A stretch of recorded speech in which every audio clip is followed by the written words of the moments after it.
Bonjour tout le monde, bienvenue sur ma chaîne Ecomom. Je me présente, je m'appelle Charlotte, j'ai 32 ans, je suis mariée, j'ai un petit garçon de 3 ans, et enfin de bientôt 3 ans, et je suis dans mon dernier mois de grossesse. Et on va faire une vidéo aujourd'hui. Sur ma chaîne, on parle principalement budget et beauté, et aujourd'hui on va parler de budget, encore une fois, mais je vais vous expliquer concrètement ce que c'est que les enveloppes budgétaires et comment commencer. Mes conseils, mes trucs et astuces, tout ça pour débuter. Ça sera surtout aussi pour les personnes qui débarquent sur ma chaîne et qui voient mes vidéos, qui doivent se demander mais de quoi elle parle celle-là. Voilà, cette vidéo elle sera surtout pour les nouvelles personnes et puis bon, peut-être même pour les anciennes qui veulent se faire une petite piqûre de rappel, et puis peut-être qu'il y aura toujours des astuces qui pourront leur être utiles. Donc voilà, on va commencer tout de suite sans plus tarder. Je vais commencer par vous expliquer pourquoi aussi à chaque vidéo je me présente. Je vous dis que je suis mariée, que j'ai un enfant, que voilà. Je me présente en fait à chaque vidéo déjà pour toutes les nouvelles personnes qui débarquent sur la chaîne. Et aussi je trouve que c'est important du coup pour vous que vous ayez la composition en fait de mon foyer, puisque ça va vous donner des pistes sur pourquoi j'alloue tel montant à telle catégorie en fait, notamment par exemple l'alimentation. Et ça, j'y reviendrai. Mais voilà pourquoi à chaque fois je vous présente la composition en fait de mon foyer. Alors, donc la vidéo, je vais vous expliquer en un premier temps, donc du coup, ce que c'est les enveloppes budgétaires, comment les commencer. Les enveloppes que je vous conseille d'avoir pour débuter, si jamais vous êtes perdu dans tout ça, les outils à avoir, et je vais vous donner aussi après quelques chaînes YouTube à suivre autres que la mienne, et les groupes Facebook aussi qui peuvent être intéressants. Et oui, je vais vous conseiller d'autres chaînes que la mienne, puisque en fait je trouve que c'est génial parce qu'il y a de plus en plus de personnes qui partagent leur expérience avec les enveloppes budgétaires. Et surtout n'hésitez pas à aller justement faire un tour, puisque nous sommes toutes différentes, on a tous une composition de famille différente, des habitudes d'achat différentes. Et je trouve ça du coup très intéressant, puisque du coup vous pouvez vraiment vous identifier à telle ou telle personne. Donc voilà, je trouve ça très intéressant finalement qu'on soit nombreuses à en parler du sujet. On a tous notre place sur YouTube, et je vais vous donner du coup moi celle que je conseille le plus. Je vais en oublier certainement, donc n'hésitez pas si vous en avez vous aussi à conseiller de les mettre en barre d'infos. On est là pour le partage, pour s'entraider, donc on fait ça jusqu'au bout. Les enveloppes budgétaires, c'est quoi? Alors c'est tout simplement en fait une façon de gérer son budget. Et il faut savoir que c'est une méthode qui n'est pas récente, puisque finalement c'est quelque chose que faisaient nos grands-parents, nos arrière-grands-parents. Lorsqu'ils n'avaient pas de carte bleue, ils devaient tout payer en liquide, et donc du coup ils devaient savoir à peu près quel montant ils allaient donner, pour quelle catégorie. En fait ils faisaient déjà ça bien avant que nous, là on s'y reprenne. Mais en fait avec la carte bleue on a totalement perdu la notion de l'argent, puisque finalement on paye tout par carte. Moi je vous avoue, encore maintenant j'ai un défaut, c'est qu'on me disait le montant, ça rentre dans une oreille, ça sort par l'autre. Dans ma tête, il y a juste l'info qui me dit c'est bon, t'as les sous, tu peux y aller. Hop, je paye, et après on peut me poser la question 10 secondes après, t'as payé combien? Aucune idée. Si je n'ai pas le ticket de caisse avec moi, je vous assure que je retenais pas du tout. Donc voilà, il y a cette notion, comme on voit pas l'argent, c'est pas palpable, c'est pas concret en fait, voilà. Et en fait les enveloppes budgétaires, ça consiste du coup à analyser un petit peu votre budget, vos rentrées d'argent et vos dépenses, notamment les dépenses fixes, et tout ce qui est dépenses variables, vous allez le retirer en espèces, les allouer à différentes catégories, et du coup, alors on appelle ça aussi le budget zéro. Moi c'est pas ce que je fais, c'est pas vraiment ce que je vous conseille. Parce que le budget zéro, c'est-à-dire que chaque euro qu'il y a, vous savez où ça va. Moi je laisse toujours un petit peu, vous les retirez en fait, il reste zéro sur votre compte. Moi je laisse toujours des sous sur mon compte, c'est d'ailleurs je vais vous expliquer comment je fais. Pour justement les fois où, par exemple, un exemple concret, c'est que le mois dernier, généralement je compte 25 € pour mon téléphone, et là c'était 27 €. Je ne sais pas pourquoi, faudrait que j'aille me renseigner d'ailleurs. Mais voilà, vous voyez, à 2 € près, mais bon, c'est dommage de se retrouver à découvert de 2 €, soyons bien d'accord. Donc je laisse toujours environ entre 20 et 50 €, pas plus. Parce qu'après, c'est pareil, j'ai une tendance, j'ai la fièvre acheteuse. Et du coup, si je sais qu'il y a de l'argent sur le compte, j'aurais tendance à vouloir le dépenser, tandis que entre 20 et 50 euros maximum, hein, j'ai à peu près une quarantaine d'euros là actuellement sur mon compte, je me dis c'est juste, s'il y a un truc qui passe, et tu vois là ça me freine, je me dis faut qu'il soit là, tu vois, c'est là. Donc voilà, je vous conseille aussi de laisser toujours un montant. C'est mes conseils, hein. Franchement c'est pas une obligation, c'est mes conseils, mais de laisser toujours un petit montant sur le compte pour les au cas où. Et donc du coup ces sous vous les répartissez dans les enveloppes, concrètement c'est ça, et vous gérez votre argent plutôt du coup comme ça physiquement. Mais il y a une autre manière de faire aussi, c'est à dire que vous pouvez très bien faire tout ça de manière virtuelle, et là en fait il va juste falloir traquer toutes vos dépenses que vous faites, les noter. Et voilà, bien regarder du coup, faire exactement la même chose, c'est-à-dire vous dites bon je mets autant de montant dans cette enveloppe là, mais cette enveloppe sera virtuelle, c'est-à-dire qu'il n'y aura pas d'argent dedans, il y aura juste un tracker et vous traquez à chaque fois que vous faites des dépenses dans cette catégorie. C'est tout à fait possible aussi, et ça c'est à votre jugement, j'ai envie de dire, vous faites un petit peu comme vous le souhaitez, comme vous le sentez aussi. Moi je vous conseille même de pourquoi pas tester les deux méthodes pour voir celle qui vous correspond le mieux. Moi je sais que 100% il faut que je vois les billets, ça m'aide. Je marche vraiment au visuel, donc c'est comme ça que moi je fonctionne. On est tous différents, bien évidemment, Dieu merci. Donc à vous de voir comment vous voulez fonctionner. Mais voilà, c'est tout à fait possible pour les personnes qui sont un peu réticentes à avoir de l'argent chez soi, ce que je peux comprendre aussi. Il y a cette méthode là que vous pouvez faire. À vous de voir. Donc vous avez ces deux possibilités là. Donc pour commencer les enveloppes virtuelles, pour commencer le système des enveloppes, pardon, il va falloir faire quelque chose de primordial, et c'est le plus embêtant, j'ai envie de vous dire, mais vous avez à le faire qu'une seule fois. Après ça sera toujours la même chose plus ou moins, donc vous aurez pu à le refaire. C'est va falloir faire son budget ou analyser son budget, c'est-à-dire que faire un petit état des lieux de ses comptes, regarder sur le mois précédent, même je vous conseille même sur les 2 à 3 mois derniers, voir tout du coup vos rentrées d'argent, donc que ça soit revenus, la CAF, la pension alimentaire ou je ne sais, les remboursements, tout ce qui va être rentrée d'argent, vous le notez. Je vous montre par exemple, moi vous avez en plus le choix en barre d'infos, vous avez soit un fichier Excel pour remplir si jamais vous voulez faire ça sur Excel, ou soit vous pouvez imprimer des feuilles de budget mensuelles où vous n'avez plus qu'à écrire, vous prenez une feuille, un stylo et vous notez, faites comme vous voulez, mais si vous voulez avoir un petit peu un visuel de qu'est-ce que vous devez mettre, vous avez la possibilité de télécharger en barre d'infos, c'est ce genre de document. Et donc du coup là vous avez du coup tout ce qui est rentrée d'argent, donc vous notez tout ce qui est rentrée d'argent. Vous faites un total, donc là vous savez exactement combien d'argent vous touchez par mois.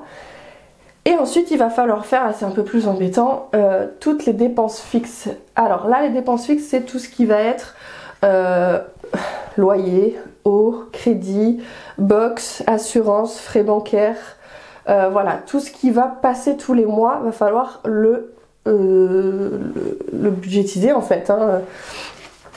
Y mettre du coup le montant de tout ce qui va sortir dans le mois. Et à ne pas oublier du coup, lors de ces montants pour ces dépenses fixes, pardon, vous avez les dépenses fixes qui sont mensuelles, mais il y en a des fois qui sont trimestrielles, semestrielles, enfin voilà. Il va falloir faire très attention à ça, et il va falloir ne pas les oublier, ceux-là. C'est souvent, je pense, l'erreur qu'on fait au début, c'est que on oublie ces fameuses dépenses qui sont pas forcément là tous les mois. Et moi mon conseil que j'ai à vous donner par rapport à ces dépenses là, c'est que moi par exemple pour mon eau, concrètement pardon, pour mon EDF je le paye tous les 2 mois, or je le comptabilise tous les mois. Donc moi ce que je fais pour mon EDF, c'est que bon concrètement, je paye normalement 135 € d'EDF tous les 2 mois. Or, si vous me suivez sur ma chaîne, vous voyez que tous les mois, j'enlève 160 €. Pourquoi?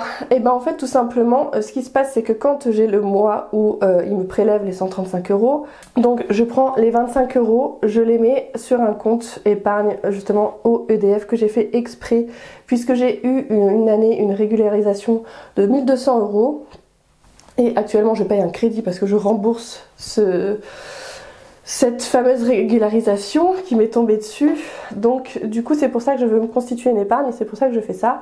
Et lorsque le mois où normalement je n'ai pas à payer l'épargne au EDF, les 160 euros, je les prends et je les mets sur cette épargne pour me constituer vraiment une épargne de sécurité par rapport à ça, au cas où j'ai une nouvelle régularisation, même si maintenant je fais très attention, ou si jamais il y a une augmentation du prix de l'électricité comme il y a pu y avoir maintenant. Même pour l'instant on n'a pas encore été impacté, mais quoi qu'il arrive, là j'ai atteint, je crois que je suis dans les 500 euros et quelques, et j'aimerais bien atteindre un montant de 1000 euros. Une fois que j'aurai atteint ce montant de 1000 euros, je verrai comment je vais faire, mais voilà, après c'est à vous de voir comment vous voulez gérer votre argent par rapport à ça. Mais c'est vrai que moi du coup comme j'ai ce petit traumatisme, je mets de l'argent de côté et après je verrai comment je vais faire, comment je vais fonctionner.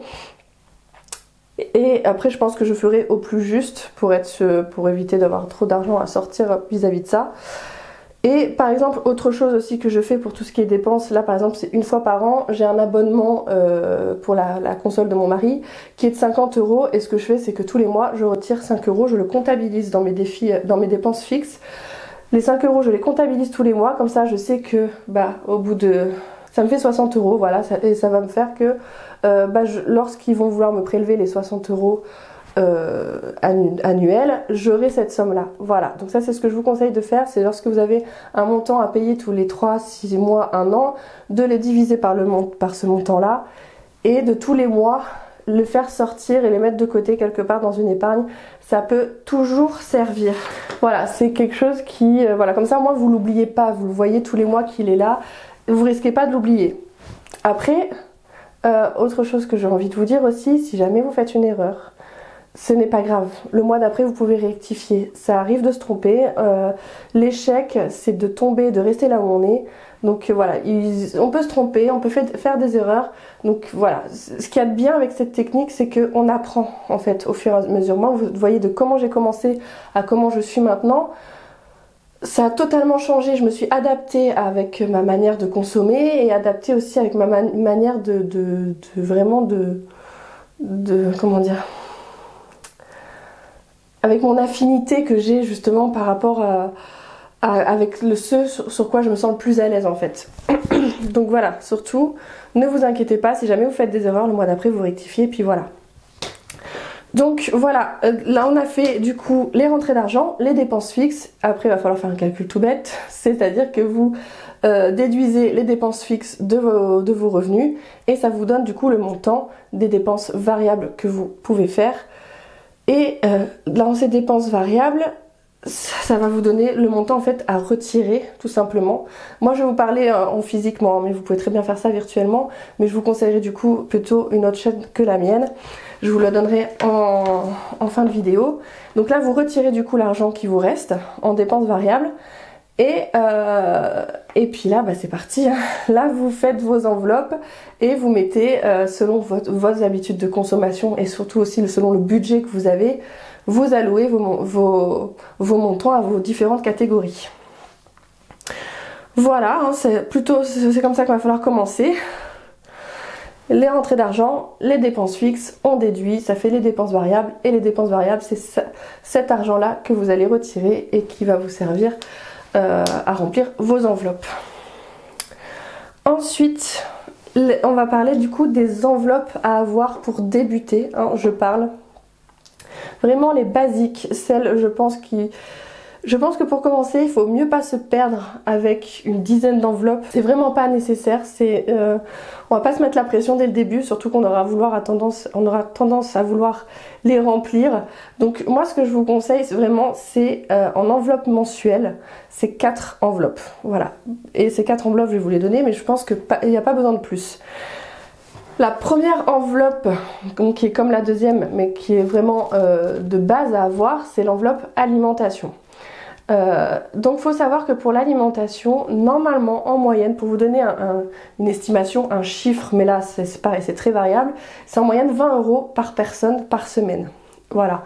Nous par exemple, nous sommes 3 dans mon foyer, puisqu'il y a moi, mon mari et mon fils de presque 3 ans, donc j'ai envie de dire, c'est pas lui qui consomme le plus en nourriture, mais on est à 80 euros par mois. On est un peu plus que la moyenne qui serait normalement de 60 euros. Mais voilà, ça c'est, on va dire, une estimation qui est faite, mais selon vos habitudes de consommation, si vous consommez bio, si vous consommez beaucoup de viande, si vous consommez de l'alcool, ça peut très bien changer, bien évidemment. Mais c'est pour vous donner un petit peu un ordre d'idée, si jamais vous ne savez pas trop. Voilà, c'est en moyenne au plus bas, j'ai envie de dire, même 20 € par personne par semaine. Nous, du coup, on est un peu plus. Oui, on a 26 € et quelques par personne. Voilà. Mais il faut savoir que mon mari, par exemple, lui, consomme pas mal de bière. Donc je pense que ça joue aussi dans la balance. Ça, puis c'est vrai qu'on mange aussi de la viande. On n'est pas des gros consommateurs de viande, mais on en mange aussi. Mais je pense que c'est surtout la bière qui joue dans le prix. C'est la faute à mon mari. Voilà, donc vous avez la première enveloppe, l'alimentation, très important. Et bien sûr, tout aussi important comme enveloppe. Après, à voir si vous le mettez dans les dépenses fixes ou pas. Mais ça va être tout ce qui est essence et transport. Ça, c'est parfait pour vous déplacer, pour aller au travail. C'est la base en fait pour vous déplacer, pour faire les courses. Vraiment, l'essence et le transport, c'est une catégorie qu'il ne faut pas négliger. Moi, c'est une catégorie que je mets en dépenses fixes, puisque je sais à peu près tous les mois combien on dépense d'argent là-dedans. Après, à vous de voir, cette enveloppe, elle n'est pas obligatoire, c'est si jamais vous le faites en virtuel ou en physique. Ça, c'est vous qui voyez. Mais voilà, ça, c'est les deux postes vraiment principaux qu'il ne faut pas négliger et dans lesquels il va y avoir un certain budget quand même. Et par rapport à l'alimentation, j'ai oublié de vous dire, moi par exemple, mon budget alimentation est séparé en 3 puisque je divise l'alimentation avec l'hygiène, entretien et le bébé. Mais ça c'est tout à fait personnel et quand j'ai commencé c'était pas comme ça du tout. J'ai commencé avec l'alimentation en virtuel. Mais après au fur et à mesure quand on est plus à l'aise avec la technique, voilà, on peut se permettre de catégoriser. Donc après ça c'est à vous de voir, hein. Mais moi je vous conseille vraiment au début de faire alimentation et à la limite après plusieurs mois, plusieurs semaines, plusieurs mois que vous avez testé cette technique, vous voyez, vous pouvez catégoriser, vous dire bon combien j'ai dépensé ce mois-ci en entretien et hygiène pour justement prévoir le budget le mois prochain et savoir combien vous pouvez mettre dans cette enveloppe. Mais voilà, petit à petit, il faut vraiment faire les choses petit à petit, pas trop en vouloir faire d'un coup, je pense que c'est important. Et la troisième catégorie qui est super aussi importante, vraiment pour éviter la frustration, c'est l'enveloppe loisir.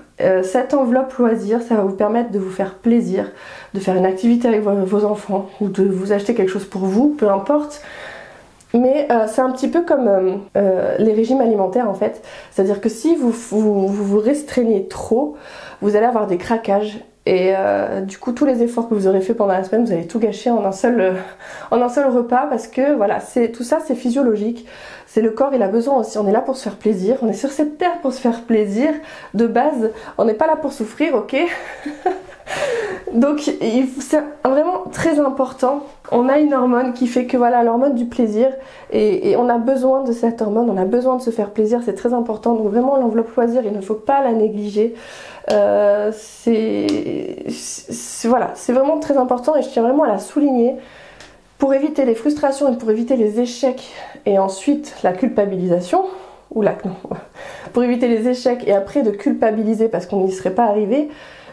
Parce qu'une fois du coup on aura fait un excès, voilà, l'enveloppe loisir, super important. Et là c'est pareil, moi je vous donne les enveloppes mais je vous donne pas les montants parce que ça sera vraiment à vous de vous les fixer. Hein, vraiment ça c'est tellement personnel que je peux pas vous dire oui vous mettez autant, ça dépend de votre budget, ça dépend de votre méthode de consommation, ça dépend tellement de choses que moi je vous donne juste les catégories que je pense sont essentielles. Après à vous de voir le montant et d'ajuster aussi au fil des mois. Si vous voyez qu'il y a un mois vous vous rendez compte que vous n'avez pas mis assez dans cette catégorie et trop dans une autre, voilà, d'essayer d'ajuster vraiment.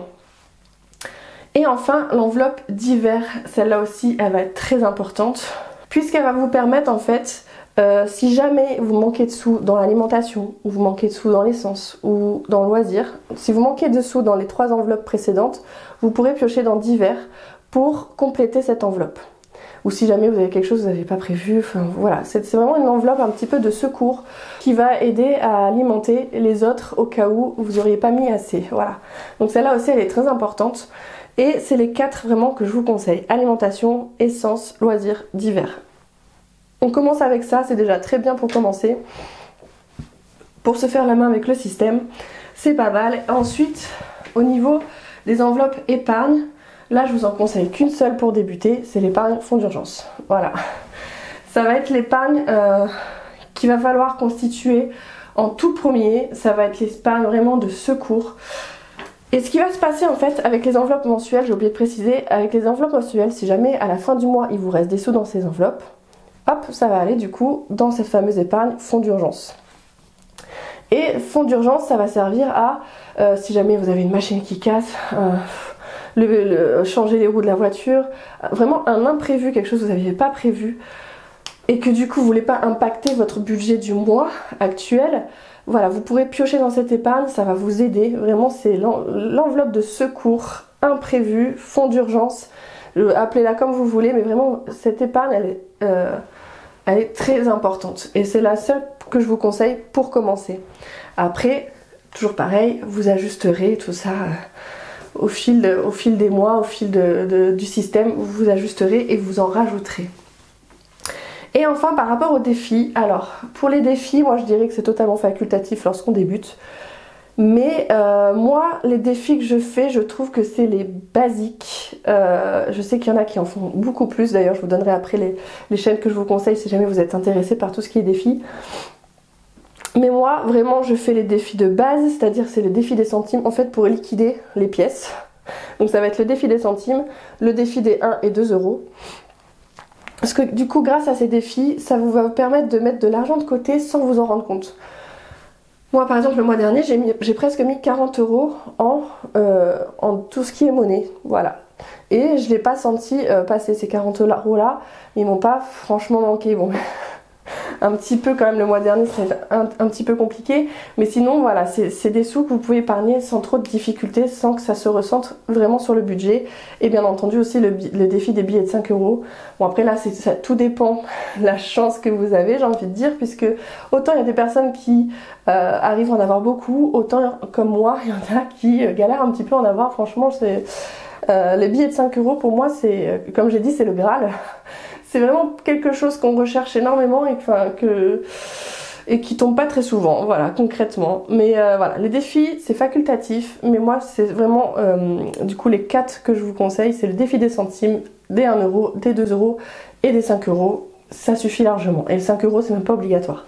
C'est juste vraiment au moins les défis avec les pièces, comme ça au moins vous liquidez les pièces, vous êtes tranquille.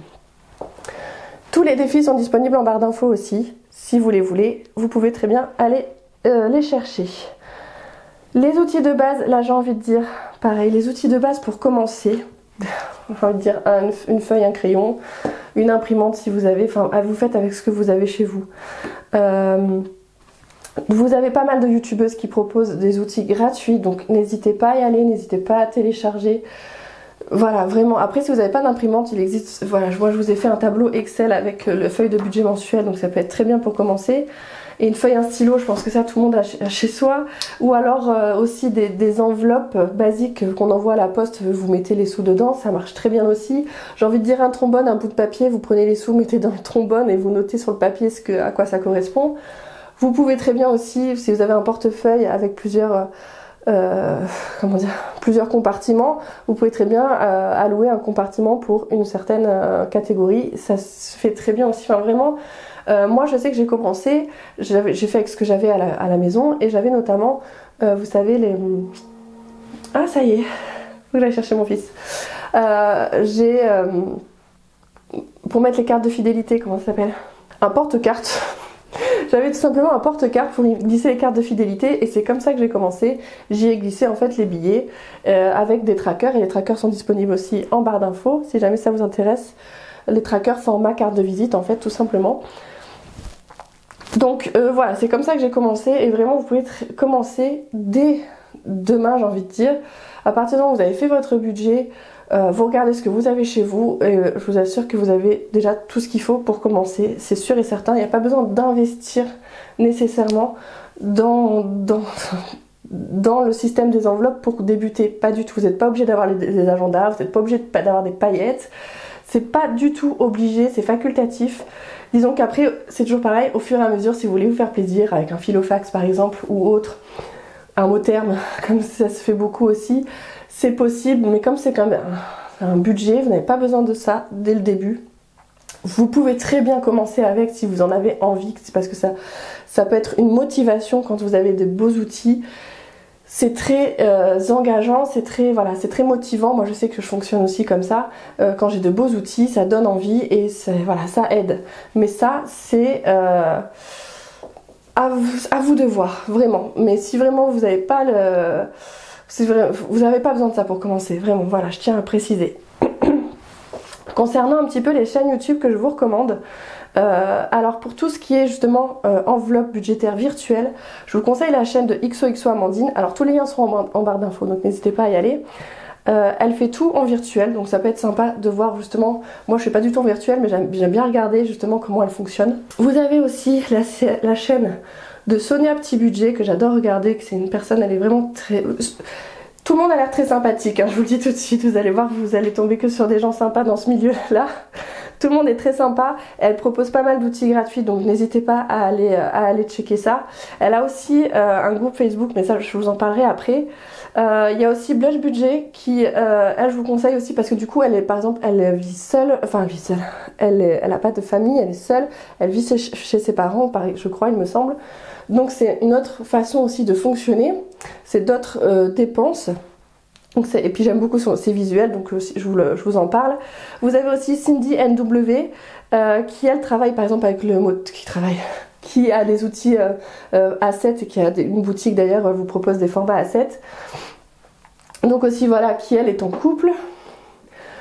Donc voilà, une autre composition de foyer avec une autre façon de consommer. Il y a le quotidien d'une famille aussi.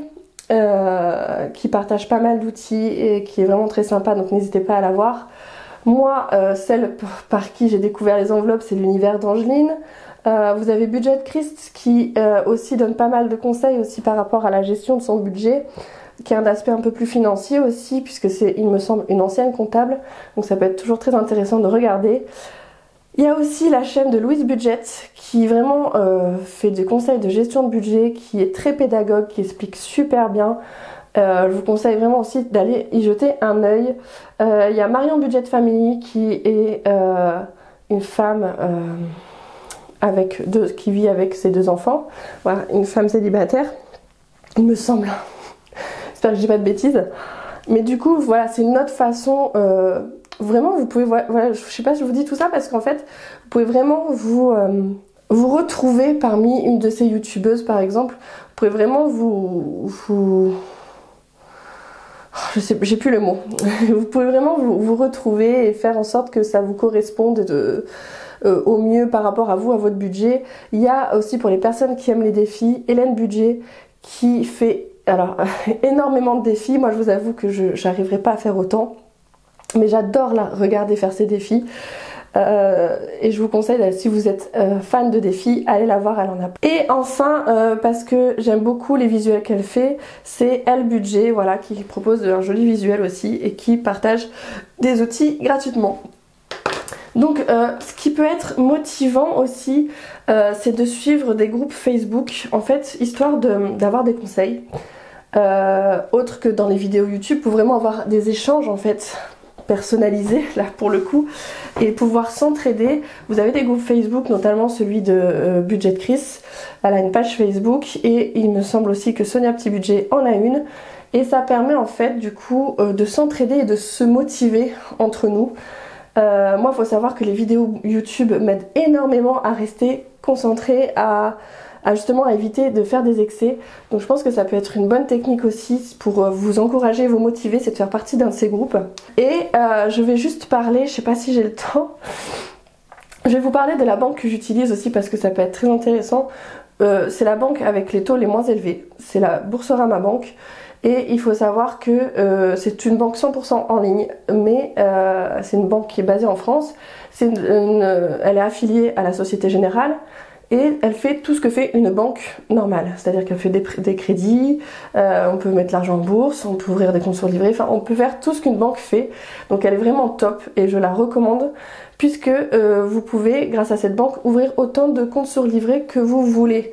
Donc forcément, moi c'est celle que j'utilise et il faudrait que je vous montre un jour.